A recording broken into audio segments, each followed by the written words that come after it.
Venezuela will establish direct flights between Caracas and Tehran as well.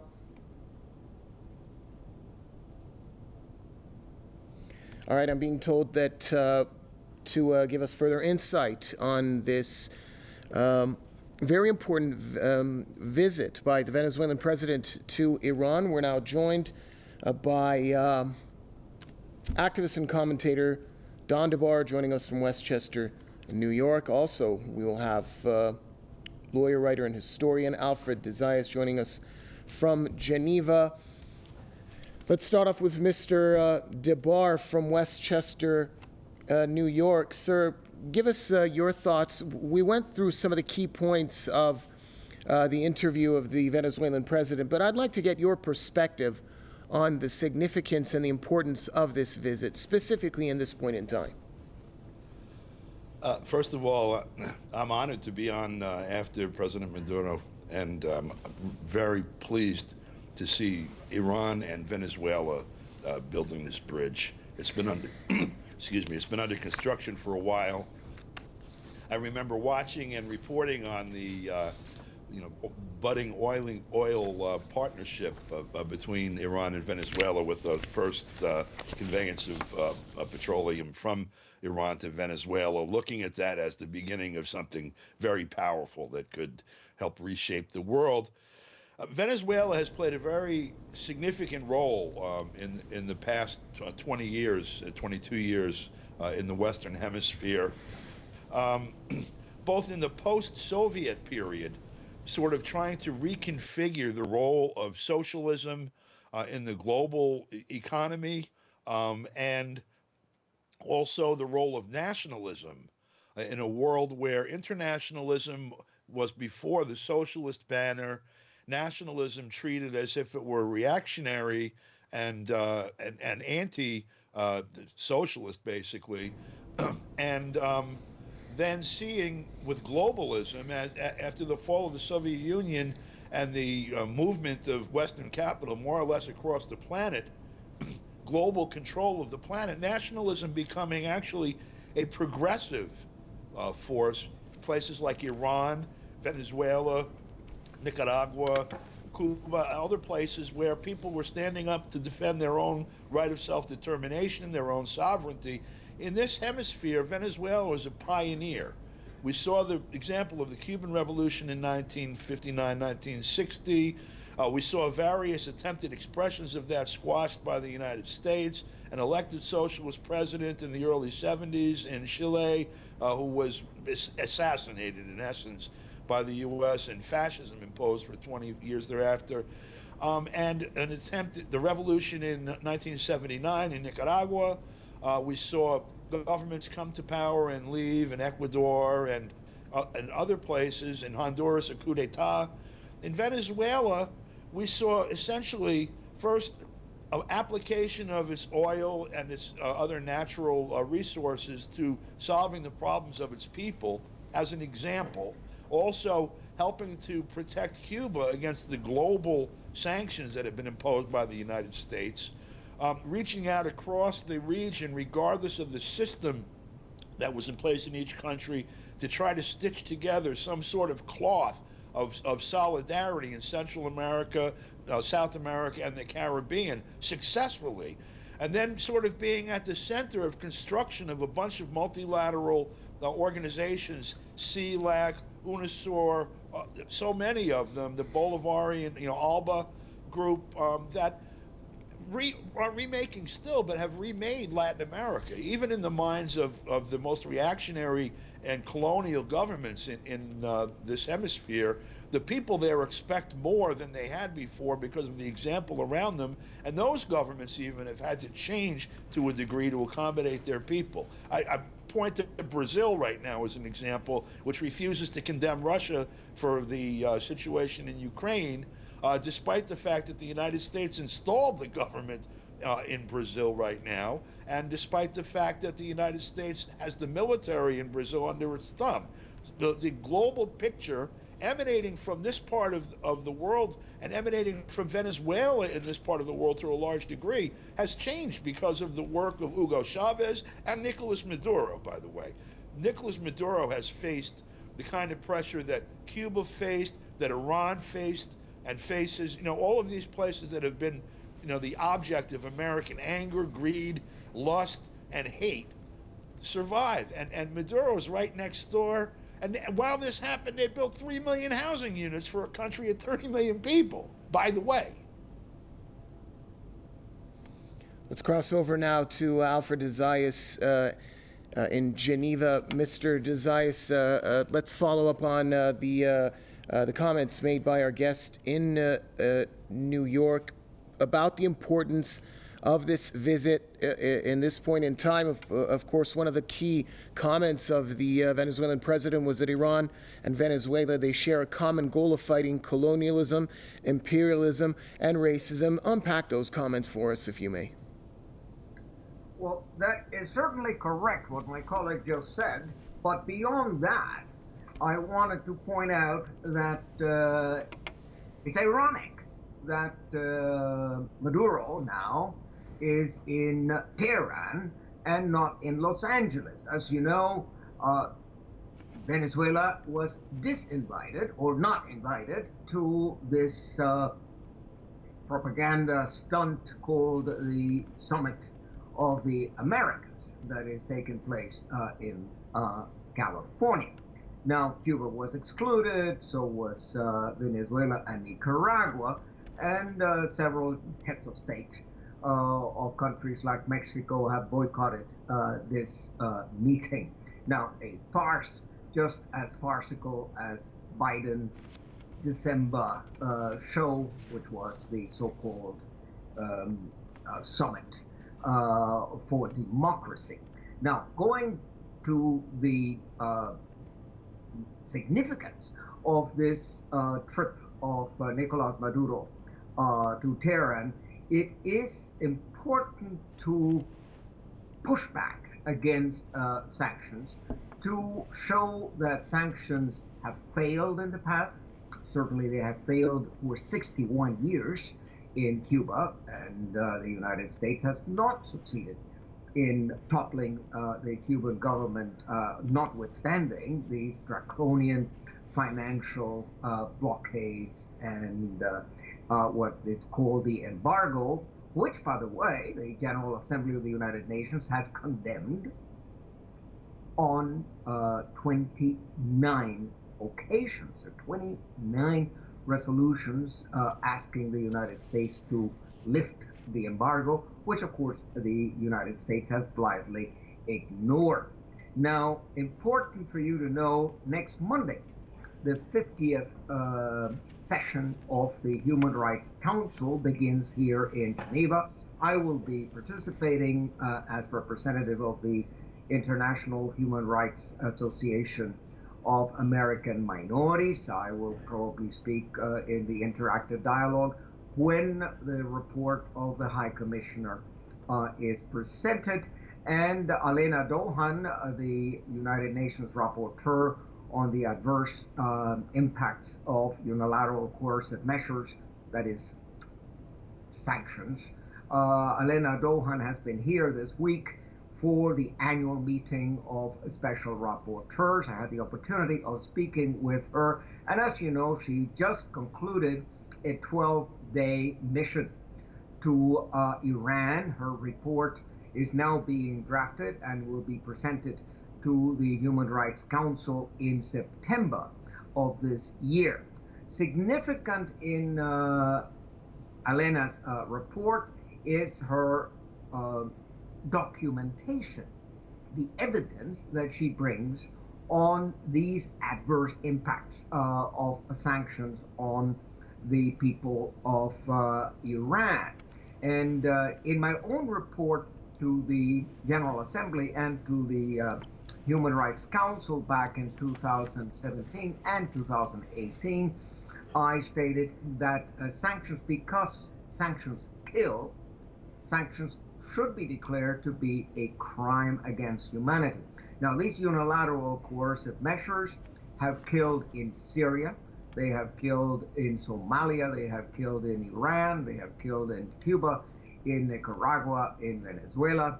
My colleague, Professor Jeffrey Sachs of the University of Columbia in New York, uh, produced a report estimating the death toll at 40,000 for the year 2018 alone. So what I call for, and I have called for in my reports to the GA, is for the United Nations agencies such as UNICEF and UNHCR and the World Health Organization to quantify the damage, to establish an estimate of the number of deaths that would not have occurred if there had not been sanctions in place. Now, if you allow me to quote very briefly from Alena Dohan's report, or rather from her statement at the end of her mission to Tehran, she wrote, "I am gravely concerned about the life-threatening consequences of the high cost and in certain cases complete absence of specialized medicines and medical equipment due to sanctions induced trade and financial restrictions, as well as due to reported foreign companies' reluctance to supply these goods for fear of consequences, including possible criminal prosecution and financial penalties," end of quote. I think that it is extremely important to give much more visibility to the report of Alena Dohan and to the issue of the criminality of sanctions, something that should be discussed in the 50th session of the Human Rights Council. I, for one, speaking on behalf of a non-governmental organization, I will bring it up when I speak, possibly the following week or the week after that. Don DeBar, Nicolas Maduro, on the issue of Iran sending fuel to Venezuela, despite the U.S. sanctions, despite the threats, he highlighted that Iran's delivery of oil to Venezuela during the sanctions was a great help to our people. Iran acted courageously by sending fuel tankers to Venezuela in the face of U.S. threats. He also spoke about how that issue was celebrated among Venezuelans in the country as well. I want to get your perspective on the significance of that issue as it was presented once again by the Venezuelan president. What was going through your mind back at the time when that actual delivery happened? As you know, I've been doing a daily radio newscast for about 12 years that involves once a week a 30-minute discussion with Stephen Sefton, based in Esteli in Nicaragua, about Latin American affairs, and also once a week with Mark Sloboda, based in Moscow, and on occasion with Dr. Morandi in Iran, about things that geopolitics and such in that region. And in each case, of course, we noticed this thing, and people looking at geopolitics generally have been watching the United States with sanctions and wars and coups and whatever other attempts to dominate other people that they've exhibited, more or less paint itself into a corner where almost like a high school clique of kids that ostracize one after another, and finally there's one kid left and standing by themselves. The U.S. is not quite there, but there are so many parties that have been sanctioned by the United States and are under threat by the United States that have actual power, that have come to realize, one, the U.S. isn't going to change, and two, there is some configuration of forces that is available to be assembled to at least provide for self-defense and self development and construction and to actualize a better life for the people there, and also to provide an alternative to the other people of the world. If the United States throws you out, we'll sell you fruit or oil or help you build houses or whatever. I'm looking just at between Iran and Venezuela. You can build nuclear reactors and you can build millions of units of housing, aside from oil, and refine oil, and have markets for all these things.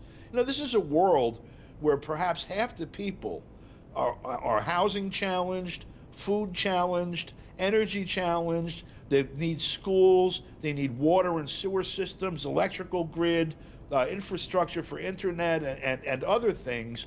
They're not being built because somebody's ledger sheet doesn't make it profitable for them, and that's the dominant paradigm. Well, you now have outside of that paradigm China that goes around the world and builds cities for people, including for itself.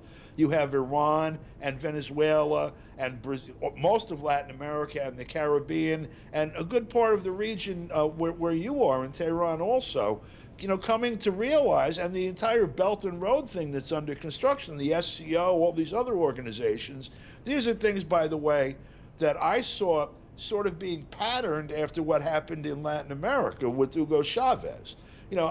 You had ALBA, later you had SCO. You worked your way through CELAC and these other groups to where they were trying to build UNISUR before the pushback a few years back. And that is still, I'm sure, on the agenda. That's happening around the world. And it means that the United States and Europe, in essence, the colonial powers, the imperial powers, the ones that have been the imperial powers going back 500 years, really, they're seeing the world shrink on them for a change. The sun does set on the empire now, for the first time perhaps in 300 years or 200 years. And it's going to set in a much smaller, you might end up in one time zone for the empire by the time this is through. I was thinking about that as an outcome when I saw Iran and Venezuela reach across the ocean and start partnering, because each of them is plugged into a region that is under the same conditions of oppression from imperialism, and has the same potential, the same wealth of resources and human ingenuity that, it's the kind of thing that you can build a new civilization on, and I see that as the potential. Alfred Zayas, I want your thoughts on the exact same issue that Mr. DeBar was talking about, that Iran and Venezuela, in his words, reached across the ocean and started partnering up. Maduro talked about the issue of sanctions, that we must have our people well informed about the war of sanctions. We need to find solutions to counter them and act with steadfastness. What is your perspective with regards to the issue of the sanctions, and also about how Iran and Venezuela, they partnered up with the delivery of fuel from Iran to Venezuela, and basically made those, in spite of the U.S. sanctions and threats, they actually made them null and void? Well, first of all, international solidarity. That is a human right, and we have in the family of special rapporteurs of the United Nations, we have a rapporteur on international solidarity. It would be good for Tehran to invite him. In any event, sanctions. Your listeners should understand that the only sanctions that are legal in international law are sanctions imposed by the Security Council of the United Nations under Chapter 7. Unilateral coercive measures are illegal. And to the extent that sanctions kill, and they do kill, they constitute a crime against humanity. What most of your listeners do not know is that the then foreign minister of Venezuela, Jorge Arriaga, in 2019 presented to the then chief prosecutor of the International Criminal Court in The Hague, Fatou Bensouda, a legal brief. I've read it, it is brilliant, justifying why sanctions constitute a crime against humanity under Article 7 of the Statute of Rome, of the Statute of the International Criminal Court.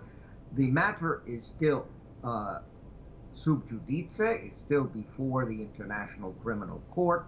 There has been a change of chief prosecutor. The new prosecutor is a Brit, is a United Kingdom citizen, and judging by his discontinuance of the investigation into crimes by NATO countries in Afghanistan, I'm afraid that there's not great hope that he will pursue this investigation into the nature of sanctions as a crime against humanity.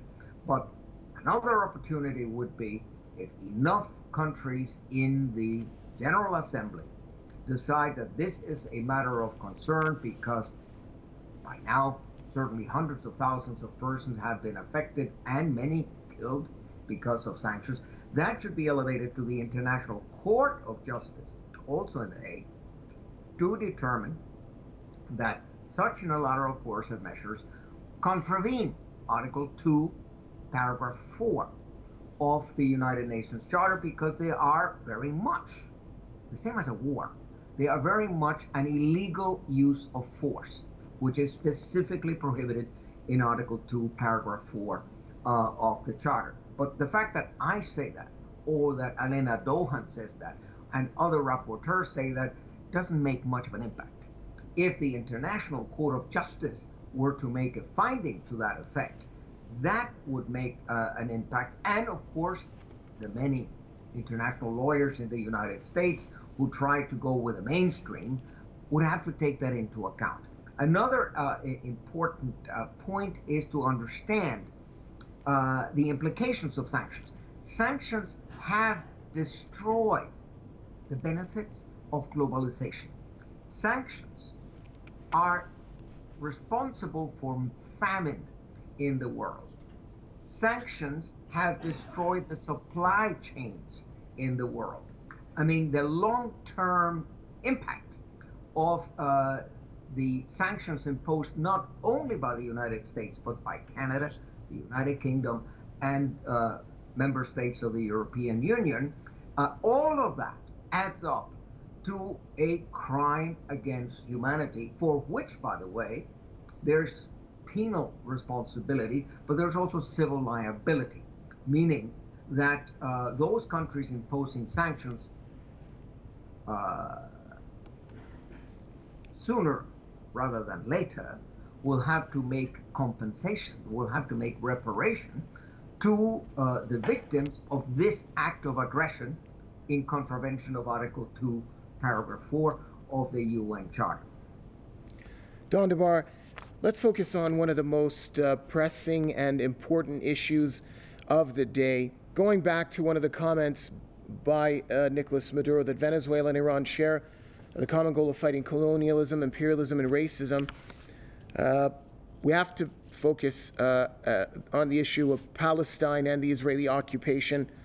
The Venezuelan president said that the Palestinian cause is humanity's most sacred cause, and that he also criticized the international community's silence regarding Israeli atrocities against Palestinians, adding that Venezuela and Iran continue to support Palestinian struggle against Israeli occupation. This all goes to show that the issue of Palestine and the rights violations and the crimes that are being carried out by the Israeli regime on a day-to-day basis, that basically transcends the region of the Middle East, and officials and politicians and diplomats of this region as well, doesn't it? Yes, it does. I'm going to get to that. I'd just like to address the very last thing that Dr. Zayas said. People listening to this that aren't, that know a little bit about international relations know, of course, that the United States is not a signatory, or actually the Senate didn't approve the Rome Statute. Consequently, the U.S. doesn't recognize the jurisdiction of these entities, and that's true. And so that means that there are some things that won't happen as a consequence of a finding by the court. However, the United States is actually, in its greed and its haste to make sanctions and to act aggressively against those it targets, seizes the property of commercial entities domiciled or even operating in the target countries that they sanction, such as grabbing Citgo's resources, a few $1 billion of funds on account in the United States and London of Venezuela's. They've done this to Iran. They're doing it to Russia, in a huge global absurdity that totally underlies their rule of law and other claims. And consequently, a finding at the International Court of Justice or one of these other entities that the U.S. is violating the UN Charter and is violating treaties and other international law, that kind of finding could enable some government here or there, perhaps some governments, perhaps even the EU, to turn around and start seizing U.S.-based corporations' assets around the world. You could litigate that for sure, and they could preemptively act and then let them litigate to get their resources back like the United States makes people do. That finding could be much more important than just being something that could be strictly enforced against the U.S. government, and so I think it is well worth pursuing. As to the question of Palestine, one need only take the script that the media plays out about Israel, Palestine, whatever they term it on a daily basis, in this hand, and take the script over Russia and Ukraine in this hand, or any other dozen countries in the Middle East or Africa or Latin America, and realize what's going on. Israel is a European-American colony in the Middle East. It is a colony imposed upon Palestine based on the genocide of the Palestinian people, the driving of them from their homes.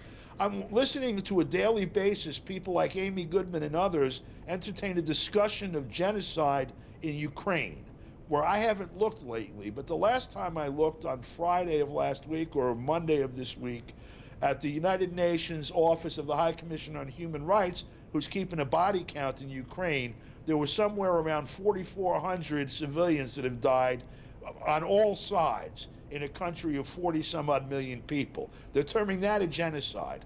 In only 1 year, 1947-48, half the people of Palestine were driven out of the country.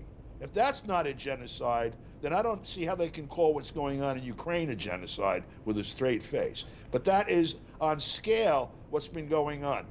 The Libyan government, the Libyan civilization was bombed practically out of existence by NATO for 7 months on a daily basis of 11 hours to 12 hours a day, bombing every city, based on a claim that the Libyan Air Force was strafing protesters.